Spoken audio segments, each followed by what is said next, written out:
کل judicial commission کا اجلاس ہونے جا رہا ہے. 2 ججز نے معذرت کر لی ہے جبکہ 2 نے پیشکش قبول کر لی ہے. آپ کے خیال سے ان کا درست فیصلہ ہے؟ آپ نے دیکھا کہ جسٹس باقر بھی یہ کہہ رہے ہیں کہ بلا وجہ تنقید ہو رہی ہے.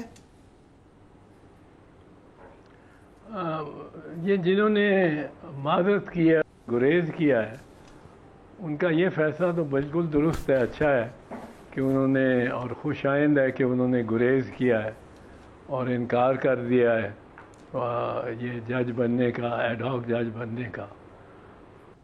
یہ ایڈ ہاک ججز، یہ جو پتہ آپ کی، مجھے لگا نہیں کون بول رہے تھے پہلے کہ یہ وہ کمیشن، جوڈیشل کمیشن ان پہ ووٹ ڈالے گی اور ووٹ سے ہوگا. یہ جوڈیشل کمیشن میں جائے گا لیکن اس ووٹ کے لیے نہیں، میجورٹی کے لیے نہیں.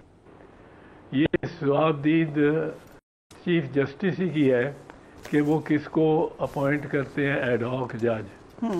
اور یہ کمیشن جو ہے جوڈیشل کمیشن، اس کی in consultation with the judicial commission, اس کے ساتھ انہوں نے صرف اس کی رائے دینی ہے.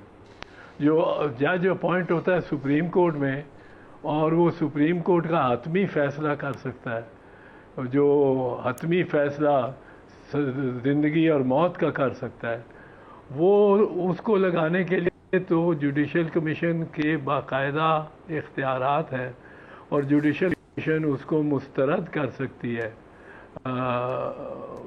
By a majority. Sub article 6 میں آرٹیکل 182 کے سب کلاس 6 میں یہ لکھا ہوا ہے بائی اے میجورٹی. اس میں کوئی میجورٹی وغیرہ کا نہیں ہے. اس میں ہے کہ chief justice after consulting the judicial commission may ask the president to appoint ABCD. تو اس میں کنسلٹیشن ہے، صرف انہوں نے ان کے صلاح مشورہ کرنا ہے.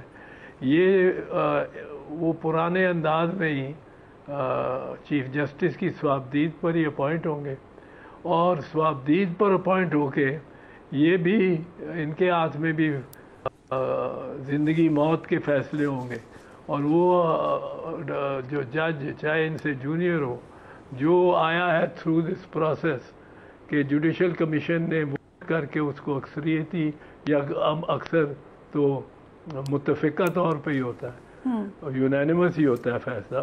پر ابھی ریسنٹلی عالیہ نیلم کے معاملے پہ میرا خیال ہے، نہیں ان کے معاملے پہ نہیں، ایک معاملے پہ ووٹنگ ہوئی ہے اور ووٹ کی اکثریت نے فیصلہ کیا ہے. اب یہ جو بھی کہہ رہے ہیں کہ یہ جوڈیشل کمیشن کے پاس معاملہ جائے گا، وہ ہرگز غلط ہے، کیونکہ وہ جوڈیشل کمیشن کے پاس فیصلہ کرنے کے لیے نہیں جائے گا، صرف رائے دینے کے لیے ہو جائے گا. اوکے، انٹرسٹنگ، کیونکہ یہ بات آصف نذیر تارڑ نے کہی، جو میں نے آپ کو سٹیٹمنٹ سنائی. PTI بھی یہ کہہ رہی ہے اعتزاز صاحب کہ ججز کی تقرری جو ہے وہ ریزرو سیٹس کے فیصلے کے ساتھ جڑی ہوئی ہے، کیونکہ چیف جسٹس اکثریت کھو چکے ہیں اکارڈنگ ٹو PTI، اس لیے وہ ہم خیال ججز کو ایڈ ہاک بیسس پر سپریم کورٹ لا رہے ہیں. Now this is a huge accusation. کیسے دیکھتے ہیں آپ اس ایکیوزیشن کو؟ بظاہر تو یہ وجہ کوئی نہیں لگتی کہ اپنے آخری چند مہینوں میں اور چھٹیوں میں آپ 4 ہائی کورٹ کے 4 ایڈ ہاک ججز لے آئیں. کبھی اتنی کھیپ میں، کبھی ججز، میرا خیال ہے پاکستان میں پہلی مرتبہ ہوگا کہ چیف جسٹس نے تجویز کیا ہوگا، 4 نام تجویز کیے ہوں گے. یہ میرا خیال ہے ایڈ ہاک ججز کی اپوائنٹمنٹ میں ایک ریکارڈ ہے.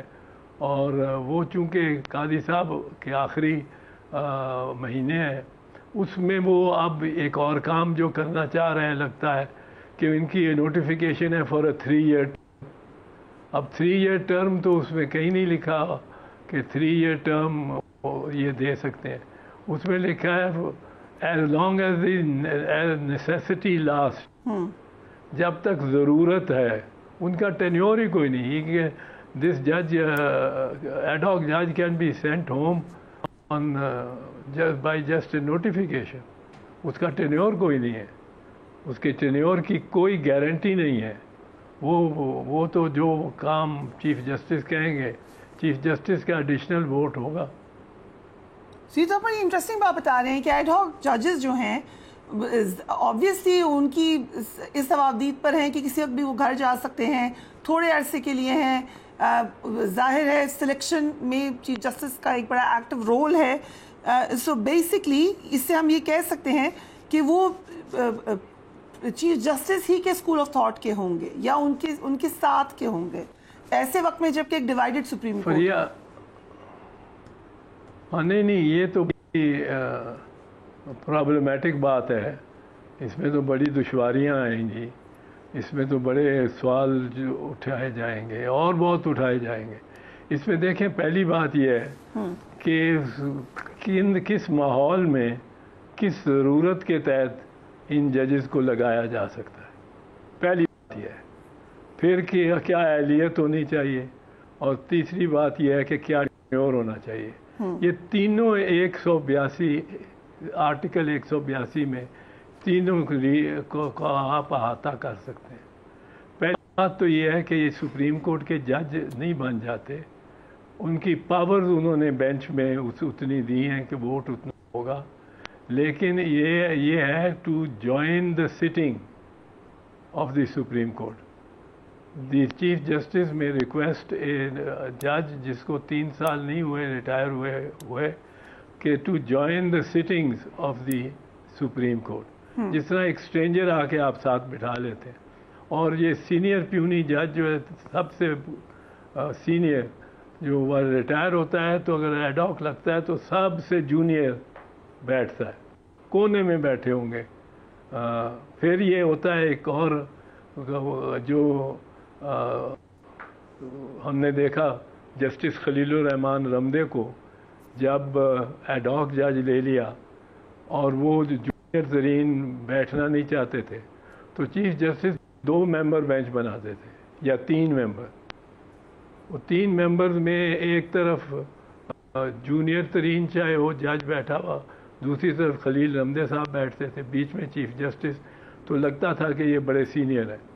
یہ اور کوئی کسی بڑے بینچ میں رمدے صاحب کو بٹھاتے ہی نہیں تھے, کیونکہ ذرا بینچ 5 ججز کا ہو گیا تو جونیئر موسٹ تو اپنے ساتھ بٹھاتے تھے اور بینچ کو لمٹ کرتے تھے. انٹرسٹنگ. اب یہی کرنا پڑے گا چیف جسٹس کو. اب منصور علی صاحب پتہ نہیں کرنا چاہیں گے کہ نہیں چاہیں گے, اور ان کی کیا رائے ہے. وہ اصل میں تو 3 سال جو انہوں نے کہا ہے 3 سال غلط ہے. ہاں, دوسری بات میں عرض کر دوں, آئین کہتا ہے as long as it is necessary. اب 3 سال تو آپ نہیں دے سکتے اس کے تحت. 3 سال تو غیر آئینی ہو گئے شروع سے ہی.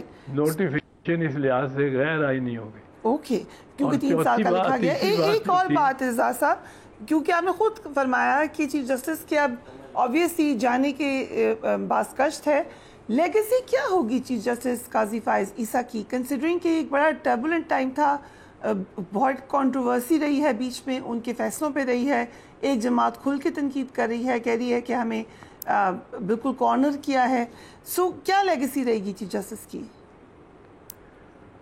لیگیسی بڑی پارٹیزن ہو گئے, اور جو لیگیسی ایک چھوڑی تھی انہوں نے وہ بھی ستم ظریف مقتدرہ نے ان کو چھوڑنے نہیں دیا. حالانکہ مقتدرہ کی کافی حمایت کرتے رہے یہ, لیکن ایک لیگیسی جو تھی کہ فیض آباد دھرنے پہ انہوں نے حکم دیا تھا کہ اس کو اٹھاؤ, اور آ کے یہ دریافت کر رہے تھے جب یہ چیف جسٹس بن گئے کہ وہ میرے اس حکم پہ کیوں نہیں عمل درآمد ہوا. فیض آباد پہ تو آج بھی دھرنا ہے, اسی جماعت نے دیا ہوا ہے. بس یہی آئرنی ہے نا, یہی تو ستم ظریفی ہے. بٹ کوئی کامنٹ بھی نہیں آیا چیف جسٹس کی طرف سے. Has he just not noticed it? Do you think in کو پتہ ہی نہیں ہے؟ نہیں پتا ہوگا, اور اب ذرا اتنی وہ نہیں ہوگی گھن گرج جو ان کے شروع میں تھی, اور جو اندازہ تھا سب کو. افتخار محمد چودھری صاحب نے اپنے آپ کو بہت دشوار اور ایسے رستے پہ ڈال دیا جس کی بہت تنقید ہوئی، کیونکہ انہوں نے بھی بدلہ لینا شروع کر دیا جب بحال ہوئے. ان کے 5 سال باقی تھے. 5 سال میں انہوں نے جو پاکستان پیپلز پارٹی کے خلاف کیس نہیں بھی ہو سکتا تھا، وہ دور سڑک پہ جا رہا ہوتا تھا اس کو بھی بلا کے کہتے تھے وہ مقدمے تم میرے پاس آ جا. اور جس طرح انہوں نے اس کے ساتھ کیا یوسف رضا گیلانی کے ساتھ یا میمو گیٹ پہ، ان دونوں میں وہ بہت ساری باتیں پہلے طے کی ہوئی تھیں انہوں نے. یہ میرے علم میں ہے، میں تو ان کا وکیل رہا تھا اور ان کا وکیل بھی رہا، وکالت بھی کی ان کی بیفور دی فل کورٹ. 4 مہینے 5 مہینے بحث کر کے ان کو بحال کرایا. پہلے کیا طے کر لیا گیا تھا اعتزاز صاحب؟ کئی معاملات میں پہلے طے تھے. مثلاً یہ کہ جائیں گے پرائم منسٹر گھر، یہ بات پہلے سے پتہ تھی آپ کو؟ پرائم منسٹر جائیں گے ایز پرائم منسٹر تو نہیں، نواز شریف جائیں گے کالا کوٹ پہن کے. یہ بات طے تھی میمو گیٹ کے؟ جی یہ بات پہلے سے طے تھی. آپ کو پتہ تھی؟ 1-2 اور باتیں بھی جی مجھے پتہ تھی. اوکے، اور 1-2 باتیں؟ اور میں نے کافی ان کے ساتھ مطلب ہے اختلاف بھی کیا، بہت کیا. میں نے کہا کہ یہ موضوع نہیں ہے، صحیح نہیں ہے. وہ کہتے بس میں انصاف کروں گا، وہ آ رہا ہے، اس نے مجھے اطلاع کر دی ہے کہ وہ خود آئے گا. اب وہ ایکس پرائم منسٹر تھا، اس نے جسٹس کو کہہ دیا ہو کہ جی میں کل آپ کے عدالت میں پیش کر رہا ہوں، پر یہ ان کو اطلاع تھی پہلے سے. اس کے کیا معنی نکالتے ہیں آپ، یہ میرے لیے تو بڑا دشوار مرحلہ تھا. اور ہم نے تو بڑی امیدیں لگا رکھی تھیں، پر یہ ذاتیات میں پھر جس طرح یوسف رضا گیلانی کے ساتھ کیا گیا، اس کو جو ریموو کیا گیا. یہ میرا کویشچن تھا کہ کیا یہ بات بھی پہلے سے طے تھی کہ گیلانی صاحب کو گھر بھیجا جائے گا، یا یہ آپ کو اندازہ نہیں تھا؟ نہیں، اب ہر بات میں کرنے کی ضرورت نہیں ہے. وہ بھی سوال آپ کے ذہن میں ہے، وہ سوال رہے، اس کو ابھی کوئی چلیں میں اسیوم کر لیتی ہوں کہ آپ نے ایک ایجوکیٹڈ گیس لگا لیا تھا کہ جائیں گے پرائم منسٹر گھر. نہیں، اسیوم آپ کچھ بھی کر لیں، وہ تو آپ کی اپنی ثوابدید ہے نا. ٹھیک ہے، میری طرف سے کچھ نہیں اسیوم. چلے coming back to reserve seats. Aitzaz صاحب، جو بات حکومت کر رہی ہے کہ سنی اتحاد کاؤنسل نے ریزرو سیٹس مانگی تھی، پی ٹی آئی نے تو مانگی نہیں تھی، ان کو کیسے مل گئی؟ یہ آرگیومنٹ آپ کیسے دیکھتے ہیں؟ دیکھیں، یہ کہتے ہیں کہ جی پی ٹی آئی تو پارٹی بھی نہیں تھی. نواز شریف کی جو سزا عمر قید نہیں، عمر تا حیات نااہلی کی سزا تھی، اس میں وہ پارٹی بھی تھا نواز شریف، اس کو مل گئی. وہ جہانگیر ترین کو بھی مل گئی. وہ 2 بلوچستان والے نااہل ہوئے تھے ساری زندگی کے لیے، ان کو بھی مل گئی. جب سپریم کورٹ ایک لا ڈکلیئر کرتا ہے یا ایک لا کو سیٹ اسائڈ کرتا ہے یا ایک قانون کو انڈورس کرتا ہے،